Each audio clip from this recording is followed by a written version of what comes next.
All right, we are live. So let me give you another update on inflation. I thought we'd kind of put that to rest in some of the prior analysis that I've done on the topic, but I realize that's only internal to my view and my videos.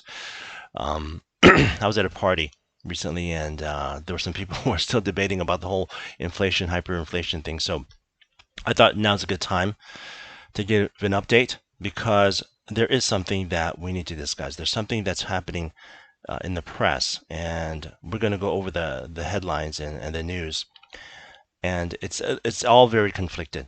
It's hard to make any meaning out of what's happening with the discussion about the internal debate within the Federal Reserve about inflation. So I want to help clarify the news for you. I want to help uh, give you some clarity on the actual inflation data and what all that means. But let me start with a headline that really goes to the whole point of my channel, and I'm gonna bring it up here, right? And so it's talking about the Russian central bank is predicting a 2008 style economic meltdown triggered by inflation. you know, so I know that your first reaction might be, well, it's the Russian central bank, and we all know they don't have any independence from the Russian government. And the articles that they put out should be taken with a large grain of salt. But I thought this was a particular useful and amusing instance of why I feel the need to unwind these kind of clickbait headlines. So let me bring up the actual text of some of the articles here. Right? And basically, it's talking about how the Russian central bank is warning that in about 18 months, we could be headed to another major global financial crisis. And it's giving out a warning. In fact, it's talking about, in its forecast, the bank pointed to quote unquote serious imbalances in the global economy, soaring and unsustainable debt levels in both the public and private sector, and of course, stubborn inflation risks across the world. Now, you have to go deeper into the article where I included the text here, right? The scenario was presented as one of the bank's so-called alternative forecasts, right? So alternative, not the main forecast, the alternative for how the world economy could develop over the next 3 years. It's baseline scenario, the one that it says, okay, this is probably what's going to happen. A large-scale recession is avoided as inflation moderates over, the coming year, right? So you can see how this article has created this clickbait headline, where it's taken some of the more lowball estimates about all the terrible things that can happen to the economy and put that on the headline, and then it buries the main point, which is that in fact even the Moscow, the Russian central bank, is expecting inflation to moderate. So I really hate seeing headlines like this, right? Because in the minds of non-economists and the general public, this does tend to create a cloud of confusion. So I wanted to just kind of bring this up and say this is one of the tricks that some of the websites use to kind of get you to click on it, and I hate it, and that's why I started this channel. But let's move on to a more serious, more weighty topic, which is it is true that there is an internal debate going on within the U.S. Federal Reserve about the exact nature of the inflation problem, because no one's denying that inflation is going up, right? So we'll talk more about that. We'll frame the particular problem of risk inflation. And at the end of this live stream, I'm going to tell you why that some of the more recent data on inflation is actually a sign of hope, not of fear. Okay? So let's dig into that. So first, what's happening is that the Fed chairman, Powell, has continued to send out a message that, according to the data that he's seeing, right, the inflation pressures will ease in the near-term future. He's probably thinking not this year, but sometime next year. And that's a time frame where economists would consider, that's pretty short term, right? And so as chair of the Fed, obviously his view matters a lot, right? But he's getting some pushback. And this headline is actually quite accurate because there have been public statements made by other Fed presidents. They're saying that, we're starting to have some doubts. But first, sorry, let me frame the inflation risk very clearly for you from the perspective of an economist, which is this. Yes, prices are increasing. So that's not the policy debate. The real policy debate that's happening with policymakers is whether it's temporary or permanent. That is the real question, right? If it's temporary, then there is no need to change monetary policy or even fiscal policy because you don't turn the Titanic on a whim, right? But on the other hand, if inflation does look like it's durable, if it's going to be sustained for the long term, then there does need to be a monetary response from the Federal Reserve, particularly in the sense of maybe easing back on buying bonds, putting downward pressure on debt yields, and quite possibly raising interest rates. So those moves would have very serious consequences for the economy.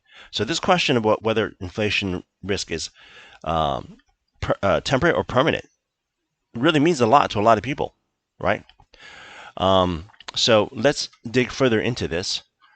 And what's happening is, some of the, most recent data on inflation it's still showing that many areas of the economy are starting to see price increase.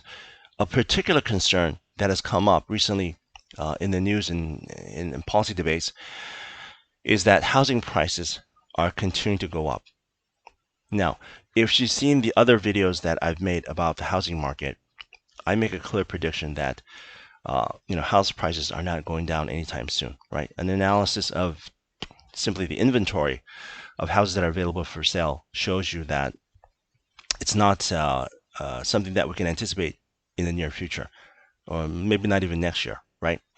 So people are pointing to that and saying, hey, look, people need to buy homes. Isn't that part of inflation? Isn't that, a cost that they're facing in their living situation? And the consumer price index does not include homes, right? Well, I talked about this. I clarified why this is so, right? Why is housing, which is one of the biggest purchases for a consumer, not included in the consumer price index? And it has to do with the fact that housing is considered an investment, not a consumable. It's not a commodity, right? So if you buy, let's say, a car, right? Cars are included in the CPI, but it's not an investment that's going to grow in value, right? A car is always going to depreciate as you drive and as time goes by.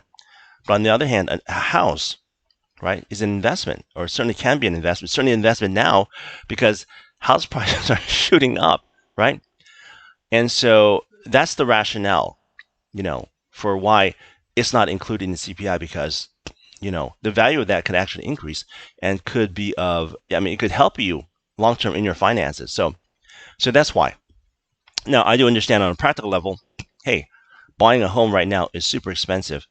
And if you want to hear more of my analysis of that, about what we can expect in the future, and all those, the numbers and the breakdowns, check out some of my housing market videos, and they'll answer some of those questions, right? But anyways, we are seeing some price increases that are continuing in major sectors of the economy. And so that is what is getting some people, even people in policy positions, they're getting a little nervous. They're looking at the data, and it's going up and it's going up. And people are starting to feel like, hey, when does it cross the red line, right? When is it a threshold where we say, okay, you know what, we need to make a move, right? We, meaning the Federal Reserve, right? So according to the news, right, no fewer than 5 Fed regional presidents have told CNBC it's time to pull back on the easy money policies, citing various levels of confidence in the economy tempered by worries over inflation. Right. So Fed Chairman Powell's belief or his assessment that inflation will subside is being challenged internally within the Federal Reserve, and that is serious. Okay. Now, I do think that this is a policy debate that should be taking place. I'd actually be more worried if they weren't debating this issue, right? Because the data is conflicting in its own way, right?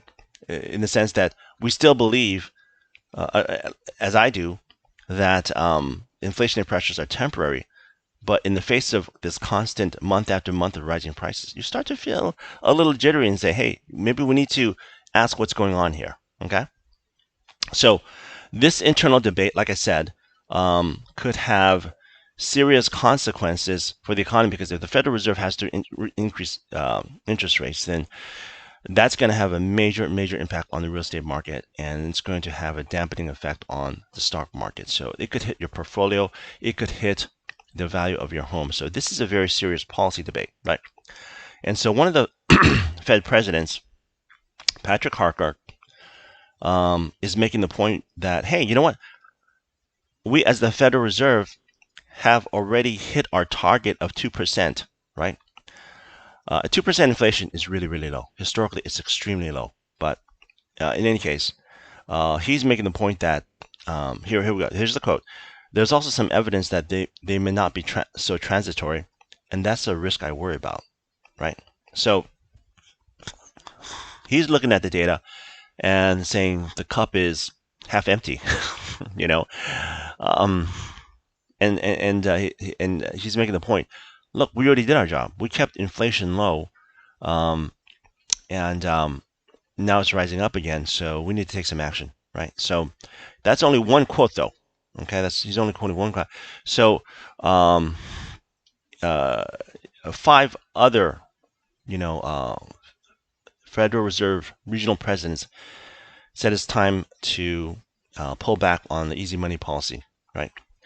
And the Atlanta Fed President Raphael Bostic is quoted as saying, "We want to make sure we're on this because high inflation or anything close to runaway inflation is really going to hurt people at the bottom of the ladder." Now, what is he talking about right now? Well, he's talking about the fact that people on the higher rungs of the economic ladder are pretty much shielded from the effects of inflation. They have investments and, you know, and they own houses, and they've done very well in this economy despite the pandemic. He's talking about lower income individuals in this economy who don't have major assets that increase in price, and they're living paycheck to paycheck. They are living paycheck to paycheck, and so a slight increase in inflation is going to hit them hard, right? And he is showing some empathy for people in that situation, which is a good thing. It's a good thing to see from a government official. Um, so he's getting worried about the disparate impact on people with lower income, and he's saying maybe now is the time to act, right? So you see this, internal conflict going on right now, and just taking a step back from this, it's not simply a conflict of interpretation about the economic data, right? Because again, like I said, prices are going up. No one disputes that, right? It is also a conflict in terms of priorities. What is the actual aim of the Federal Reserve? And they're saying, the dissenters are saying, look, maybe it's time for us to ease up on some of our monetary policies. The easy money. I hate using that phrase actually because it's publicly misunderstood, but that's for another video. But in any case, so they're concerned about the adverse effect on inflation on a large segment of our population. We're going to be hurt by an increase in gas prices and food prices and so on and so forth. You know what I mean, right? And so it's healthy that this debate is happening right now. But it's also a little bit worrying because if they decide to make a move, there are going to be major impacts into the economy. So, with that in mind, um, let's contrast that to the speech that Chairman Powell gave. Okay, and he spent a lot of time uh, rebutting the notion that inflation posed a longer structural problem to the economy. When we talk about structural problem, we're talking about long term. And he attributed most of the current price rises to a surge in longer lasting quote unquote durable goods that in pre pandemic times actually had a long running negative inflation rate. So let's untangle what he's talking about here. When he's talking about durable goods, he's talking about washing machines, he's talking about cars, he's talking about major appliances, right? You buy them once, you keep them for 2 or 3 years or even longer, right? And what he's saying is that um, the current inflation that we're seeing on those, uh, durable goods, right, is simply a matter of catching up with a normal rate of inflation because prior to the pandemic, their prices were actually going down, probably due to competition and all that, right? So he's saying yes, there is, the appearance of inflation rising and possibly going out of control, but he's saying look at the background. Basically these goods that are rising in prices actually had a negative inflation rate, and in that sense, we're going back to normal because having consumer goods have a negative inflation rate is actually not very common, right? So it's basically saying it's the price increases are really reflecting a change back to a normal condition of inflation in this economy. So he's saying don't sweat it. It's not what you think it is, right? So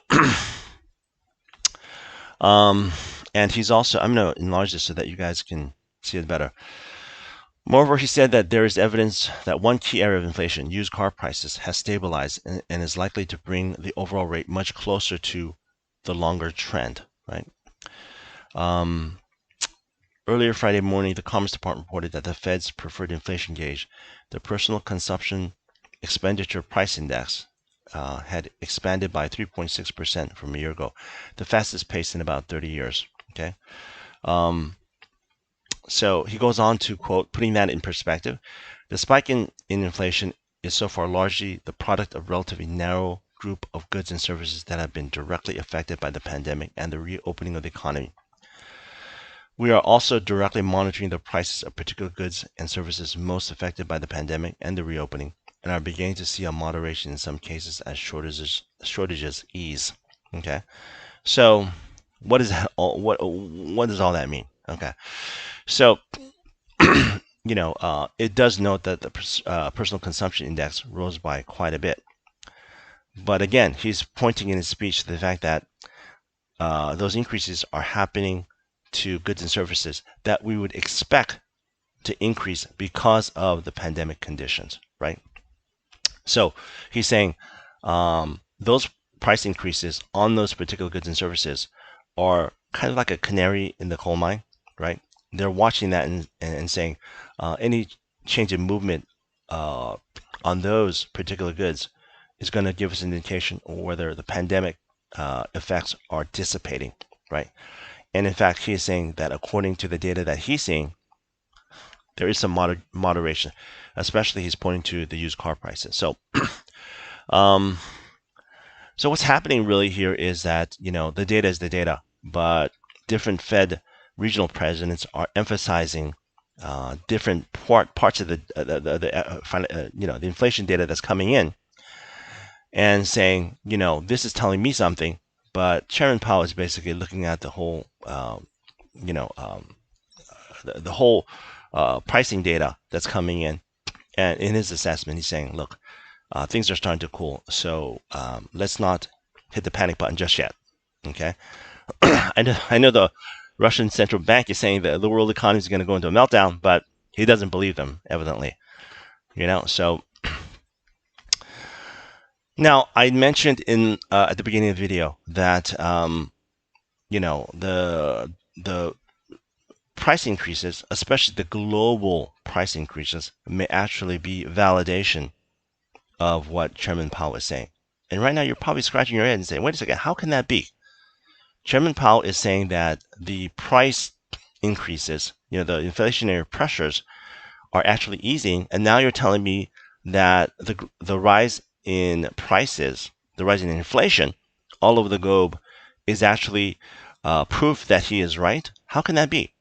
Right? He's saying it's going down, and you're saying it's going up. Well, let me explain, what's going on here, right? Um, we all know, it's not only the United States that's experiencing a price increase, but it's happening all over the globe, right? And let's kind of break down what all of that actually means, okay? And the implications for that, So, um, according to the text, most policymakers believe that today's rapid inflation will fade. And like I said many times, I believe that too, okay? That expectation may be reinforced by the fact that many economies are experiencing a price pop in tandem. Okay, the key word is in tandem, even though they use vastly different policies to cushion the blow of pandemic lockdowns. Right. So what does that mean? Okay, let's just talk briefly about what does that mean. So here's the odd picture. Prices are going up globally, most likely due to the pandemic. And yet we're aware that each particular country has enacted different monetary policies. By that I mean, interest rates and, debt purchases by their central banks. And there might be some commonality in terms of policies, but there's been a lot of differences in how each country, deals with the whole question about inflation and the whole question about pandemic lockdowns and the impact on the economy, right? So you got to ask yourself, right? If the problem is something truly fundamental and endemic to the economy right now, for example, the supply chain issues that we have, right? You would think that the price moderations would vary quite a bit from country to country because each country is following a different policy, right? But yet we're not seeing that, right? And so the likely explanation for why there is a global rise in prices, sorry, it's getting dusty in here. Excuse me.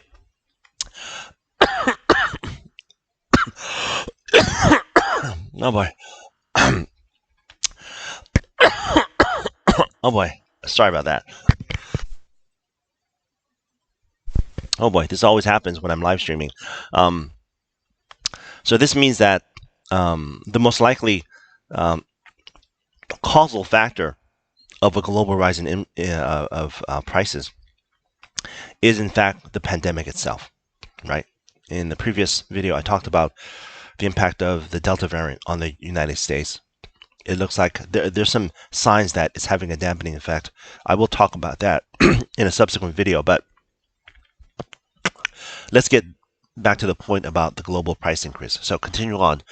Um, the shared inflation experience underscores that mismatches between what consumers want to buy and what companies are able to deliver are helping to drive the price increase. That's basically referring to the supply chain constraints that we discussed in our inflation videos before. While those might be amplified by worldwide stimulus spending, they are not the simple result of nation-specific policy choices, and they should eventually work themselves out. That is exactly what I've been saying from the very first inflation video. The inflation video that I did, which is I was saying these are price increases driven by, excuse me, driven by, pandemic safety protocols and the difficulties with logistics and so on and so forth. And that is the common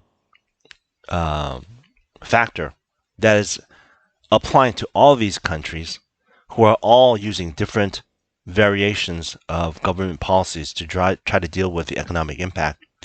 And yet we see that prices are rising. So the fact that it's so common in so many different countries is in fact validation of what Chairman Powell is saying, which is that the the real causal factor are is really the pandemic, and the impact on the economy. And once that eases, as our economy continues to recover, right, those supply chain pressures should ease. That should ease the inflationary pressures that we're seeing here and all across the globe. And sometime next year, I would expect that inflation will moderate once again. So that's the point of this broadcast. Some of the recent inflation data might seem conflicting to you, but overall, it's actually quite encouraging. And I believe, in fact, you know, they are validating what Chairman Powell is saying. So I hope you found that reassuring. Um, Wanted to help clarify some of the recent conflicting headlines that are out there. And I'll see you in the next video.